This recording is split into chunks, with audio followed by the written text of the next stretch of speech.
వియత్నాంలోని పర్యాటక కేంద్రం ఫూకుయోక్ దీవి సమీపంలో భారతీయ పర్యాటకులతో వెళ్తున్న స్పీడ్ బోట్ బోల్తా పడిన ఘటనలో 15 మంది భారతీయులు ప్రాణాలు కోల్పోయారు.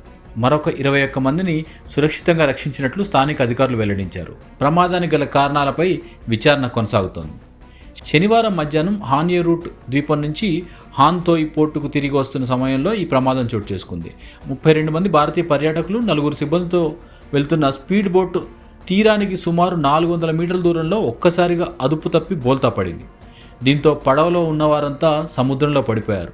ప్రమాదాన్ని గమనించిన సమీపంలోని పర్యాటక బోట్లు వెంటనే ఘటనా స్థలానికి చేరుకొని సహాయక చర్యలు ప్రారంభించాయి. అనంతరం సరిహద్దు భద్రతా దళాలు, నౌకాదళం, కోస్ట్ గార్డ్ బృందాలు రంగంలోకి దిగాయి. అయితే పడవ పూర్తిగా తలకిందులైపోవడంతో పలువురు లోపలే చిక్కుకుపోవడం వల్ల సహాయక చర్యలకు తీవ్ర ఆటంకం ఏర్పడింది. స్థానిక అధికారులు తెలిపిన వివరాల ప్రకారం ఈ ప్రమాదంలో 15 మంది మృతి చెందగా 21 మందిని రక్షించగలిగారు. గాయపడిన వారిని సమీప ఆసుపత్రికి తరలించి చికిత్స అందిస్తున్నారు. ప్రమాదానికి అసలు కారణం ఏంటనేది ఇంకా స్పష్టంగా తెలియరాలేదు. సముద్రంలో అలల ఉధృతి, ఇతర సాంకేతిక కారణాలపైన అధికారులు దర్యాప్తు చేస్తున్నారు. ఫూకోయోక్ వియత్నాంలోని అతిపెద్ద ద్వీపం.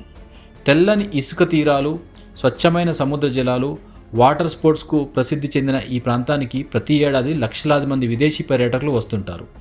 ఈ నేపథ్యంలో చోటు చేసుకున్న ఈ ఘోర ప్రమాదం పర్యాటక రంగాన్ని తీవ్ర దిగ్భ్రాంతికి గురిచేసింది.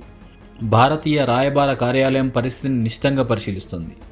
బాధిత కుటుంబాలకు అవసరమైన సహాయాన్ని అందించేందుకు ప్రత్యేక కంట్రోల్ రూమ్ను కూడా ఏర్పాటు చేసింది. ప్రమాదంలో చిక్కుకొని మృతి చెందిన వారిలో అనేక మంది తెలుగువారు ఉన్నట్లుగా ప్రాథమిక సమాచారం తెలుస్తోంది. ఒక ప్రైవేట్ మొబైల్ కంపెనీకి చెందిన సేల్స్ టీం 250 మందితో ఈ పర్యటనకు వెళ్ళినట్టుగా సమాచారం. అందులోనే ఎక్కువ మంది ఈ ప్రమాదానికి గురైనట్టుగా సమాచారం తెలుస్తోంది.